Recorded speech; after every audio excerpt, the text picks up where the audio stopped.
Saya meh salam dur.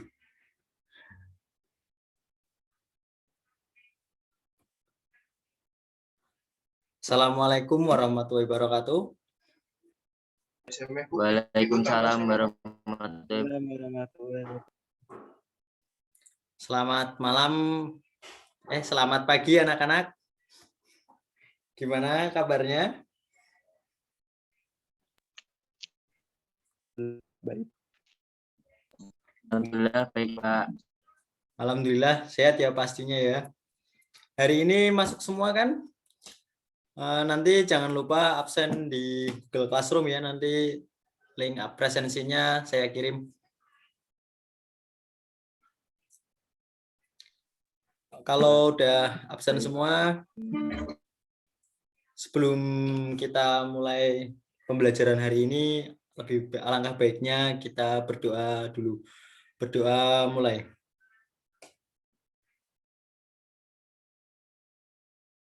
Selesai. Hari ini sehat semua kan? Ada yang lagi sakit nggak? Alhamdulillah kalau nggak ada yang lagi sakit ya. Jangan lupa kita harus jaga imun. Kita menjaga makan yang teratur, tidak mendesak. Apalagi ini saat PPKM ya anak-anak, jangan keluar-keluar dulu lah. Di rumah aja. Jadi menghindari corona. Sekarang kan banyak orang yang sakit, banyak drop karena kemungkinan cuaca ditambah corona yang semakin meninggi. Jadi alangkah baiknya kita pembelajaran daring dan kalian juga tetap di rumah ya. Oh iya, pembelajaran pertemuan kemarin kita sudah membahas tentang sistem spesifikasi jalan ya. Hari ini pertemuan hari ini ada yang tahu akan membahas tentang apa? Oke, kalau belum ada yang tahu, hari ini kita akan membahas tentang spesifikasi jembatan.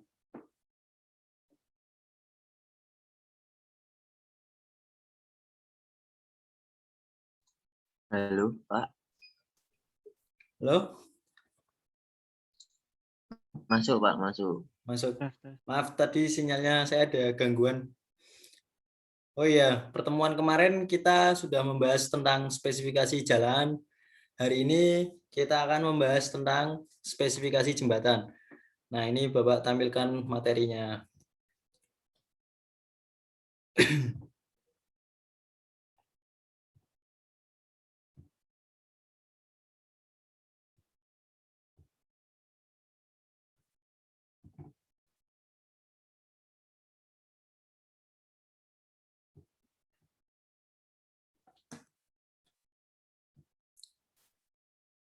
Nah, spesifikasi jembatan. Ada yang ini pengertian jembatan adalah suatu struktur konstruksi yang memungkinkan rute transportasi melalui sungai, danau, jalan raya, jalan kereta api, dan lain sebagainya. Jembatan sendiri merupakan struktur konstruksi yang berfungsi untuk menghubungkan dua bagian jalan yang terputus oleh adanya rintangan-rintangan seperti lembah yang dalam, alur sungai, dan saluran irigasi pembuangan yang membuat terputus. Pada pelaksanaan jembatan diperlukan suatu panduan pelaksanaan atau acuan pelaksanaan yang menjadi patokan bagi para pelaksana dalam melaksanakan pekerjaannya. Spesifikasi yang merupakan bagian yang sangat penting dalam pelaksanaan suatu pekerjaan. Nah, di sini nanti Bapak akan menjelaskan spesifikasi jembatan, yaitu sistem spesifikasi jembatan sendiri Bapak akan dibagi menjadi subbab 4 bab. Yang pertama yaitu sistem spesifikasi secara umum, persyaratan dari sistem spesifikasi itu sendiri, pelaksanaannya, dan pengendalian mutunya. Yang pertama secara umum. Sistem spesifikasi secara umum di sini menjelaskan tentang ruang lingkup yang mencangkup dalam sesi atau jenis yang bersangkutan. Jadi kita ini hanya mencakup ruang lingkup jenis yang bersangkutan saja. Contohnya, klasifikasi jembatan ditinjau dari material yang digunakan. Di antaranya ada jembatan kayu, jembatan baja, jembatan beton, dan jembatan komposit. Oh ya, jembatan kayu. Jembatan kayu ada yang udah tahu apa itu jembatan kayu? Nah, ini jembatan kayu. Jembatan kayu merupakan jembatan yang berbahan dasar material kayu. Jembatan ini biasanya mempunyai jembatan yang relatif pendek dengan beban yang diterima relatif ringan. Biasanya kayu yang digunakan untuk menggunakan jembatan kayu biasanya yang sering digunakan itu adalah kayu jenis mahoni. Kalau kayu jati ya kadang ada, cuman harganya terlalu mahal, mungkin jarang dipakai. Oh iya, kenapa jembatan kayu ini biasanya dipakai itu di area pedesaan, di desa-desa untuk menghubungkan sungai yang kecil, untuk menghubungkan apa, ada selokan yang menghubungkan, yang memutuskan antara dua desa. Biasanya itu yang digunakan itu jembatan kayu. Karena mobilisasi transportasi yang dilewati itu cenderung bebannya tidak terlalu berat, jadi kebanyakan material yang digunakan jembatan kayu. Selanjutnya yaitu ada jembatan baja. Jembatan baja ini berbahan dasar tentunya baja sebagai bahan konstruksi utamanya. Jembatan ini umumnya digunakan untuk jembatan dengan bentang yang panjang dan beban yang diterima cukup besar. Penggunaan jembatan baja banyak digunakan, bentuknya lebih bervariasi karena dengan jembatan baja, bentang yang panjang biaya harus dikeluarkan menjadi lebih sedikit. Jadi jembatan baja ini cenderung lebih panjang bentangnya dan beban yang diterima itu lebih besar daripada jembatan kayu tadi. Dan bentuk dari jembatan baja sendiri itu bervariasi ya anak-anak. Jadi bentuknya itu menyesuaikan perhitungan struktur dari baja itu sendiri. Tidak sembarangan ya, jadi ada perhitungan strukturnya. Jadi tidak sembarangan bikin zigzag, tidak sembarangan bikin lurus-lurus, itu semuanya ada perhitungannya. Nanti anak-anak akan membahas tentang perhitungan struktur itu nanti kalau anak-anak masuk kuliah ya. Nanti akan ketemu bagaimana cara menghitung jembatan struktur baja. Nah, di situ nanti akan dibahas semua secara rinci dan detail. Di sini cukup pengenalannya saja. Karena kenapa sih digunakan jembatan baja untuk bentang yang lebih panjang, tidak kayu saja? Nah, di sini kalau digunakan pakai baja itu cenderung lebih sedikit biayanya, jadi tidak boros. Kalau pakai kayu mungkin bisa habis 2 kali lipat. Jadi kebanyakan menggunakan jembatan baja. Yang selanjutnya yaitu ada jembatan beton. Jembatan ini biasanya digunakan untuk jembatan yang pendek.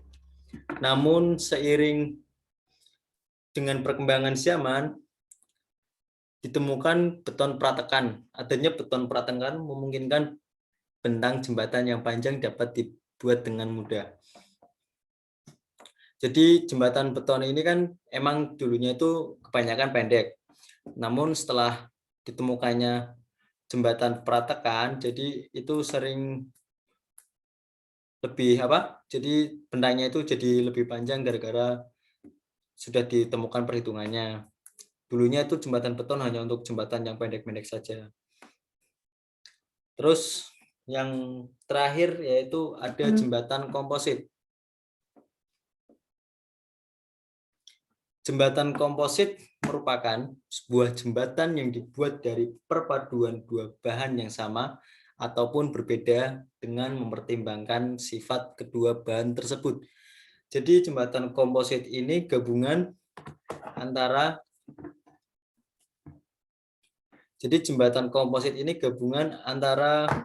sebuah jembatan antara dua jenis material jembatan yang digabungkan untuk mendapatkan suatu struktur jembatan yang lebih kokoh.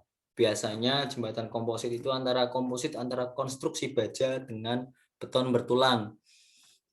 Nah, di sini kita bisa lihat ya gambarnya itu, ini jembatan komposit antara konstruksi baja dengan beton bertulang. Yang itu masuk ke pelaksanaannya, sistem spesifikasi pelaksanaan. Jadi pelaksanaan di sini menjelaskan tentang tata cara pelaksanaan pekerjaan dengan mengacu standar-standar yang ada. Jadi mengerjakan suatu pekerjaan konstruksi, misal jembatan konstruksi jembatan, konstruksi gedung, konstruksi jalan, itu semua sudah ada standar-standar SNI-nya yang ada. Secara umum pelaksanaan jembatan beton mencakup pekerjaan material, pencampuran, pengangkutan, pengecoran, pemadatan, pekerjaan akhir, finishing, yang terakhir yaitu ada perawatan. Jadi semuanya sudah ada standarnya, jadi tidak ngasal. Terus yang keempat, persyaratan. Persyaratan di sini menjelaskan tentang standar rujukan atau acuan yang digunakan dalam pelaksanaan pekerjaan. Misalnya, dari pekerjaan beton tersebut menggunakan rujukan standar nasional. Terus pekerjaan bahan yang digunakan itu menggunakan bahan apa? Semuanya sudah ada rujukannya. Jadi enggak dengan beton kuat, dengan beton K sekian itu sudah ada rujukannya. Jadi enggak mutu sekian biar jadi beton mutu 350 itu material-materialnya itu sudah diatur di standar di SNI. Terus yang terakhir ada pengendalian mutu. Pengendalian mutu, hal ini mencakup penerimaan hasil pekerjaan dan tata cara pengendalian mutu.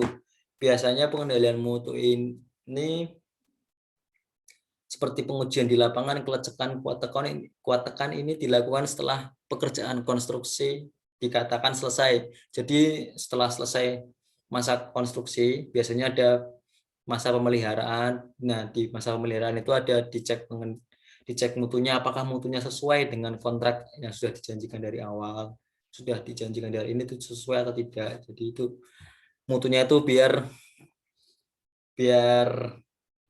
sesuai dengan apa yang direncanakan dari awal. Oh ya, dari sini kan tadi sudah membahas beberapa jenis jembatan berdasarkan kegunaannya, terus sudah membahas bagaimana bagaimana rujukan-rujukan dari pekerjaan konstruksi itu sendiri. Ada yang mau ditanyakan anak-anak? Kalau tidak, Pak, saya mau izin bertanya, Pak. Oh ya, silakan. Siapa? Mas Arik ya? Iya, Pak. Silakan Tadi mau kan tanya udah apa? dijelasin jenis-jenis jembatan, Pak. Nah, untuk jembatan jenis apa yang sekarang sering dipakai, Pak? Oh, ya. Jadi pertanyaannya Mas Arik ini sangat bagus ya. Jadi apa sih jembatan yang sering dipakai di masa sekarang ini?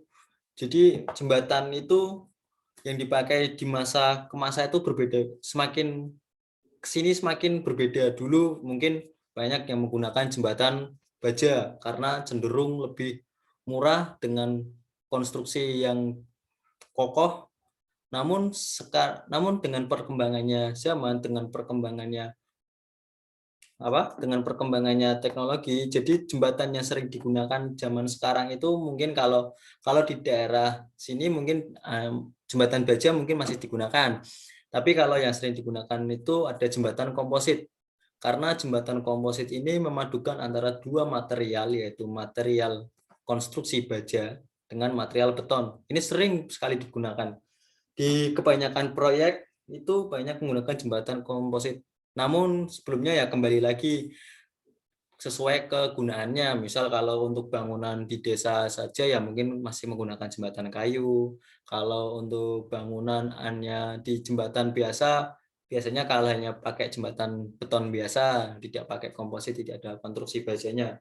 Sesuai fungsi dan kegunaannya sih sebenarnya. Cuman kalau yang lebih sering digunakan di proyek-proyek besar itu, proyek-proyek konstruksi besar biasanya jembatan komposit. Mungkin itu sudah bisa dipahami Mas Arif? Ya, Oke. Ada yang mau ditanyakan lagi? Baik, kalau nggak ada, saya yang tanya berarti. Saya mau tanya ini buat Mas Arif. Tadi Pak. kan tadi saya sudah menjelaskan ada macam-macam jenis jembatan. Nah, coba jelaskan kembali apa sih jembatan komposit itu? Coba jelaskan, siapa tahu tadi nggak memperhatikan. Coba jelaskan. Izin menjawab, Pak. Ya, Mohon dikoreksi kalau salah. Ya, Jadi silakan. jembatan komposit itu merupakan jembatan yang bahannya terbuat dari perpaduan dua bahan yang sama atau berbeda dengan mempertimbangkan sifat kedua bahan. Jadi nanti dihasilkan struktur jembatan yang lebih kuat antara bahan konstruksi baja dengan beton bertulang, Pak. Ya, bagus sekali jawabannya. Tadi memperhatikan, berarti nggak ngantuk ini Mas Arif ya. Jadi Iya, Pak. sesuai dengan jawaban Mas Arif ini, jadi jembatan komposit itu jembatan yang menggabungkan antara dua material konstruksi yang sering digunakan, yaitu misal material konstruksi baja dengan material konstruksi beton untuk memperoleh suatu struktur jembatan yang lebih kuat. Jawabannya sangat bagus, 100 buat Mas Arif ya. Nanti saya ada tambahan nilai buat yang sudah menjawab dan sudah bertanya. Oh iya, mungkin pertemuan kali ini kalau tidak ada yang mau bertanya lagi, Bapak akhiri. Nanti untuk tugasnya Bapak kirim di grup dan di Google Classroom ya. Nanti ada tugas buat hari ini, langsung dikumpulkan tugasnya mengenai materi yang sudah Bapak jelaskan hari ini. Nanti langsung dikerjakan individu, dikumpulkan di grup. Untuk pertemuan selanjutnya kita akan membahas materi tentang tentang konstruksi materi yang selanjutnya. Nanti Bapak share materinya buat dipelajari terlebih dahulu sebelum Bapak mulai perkuliahannya.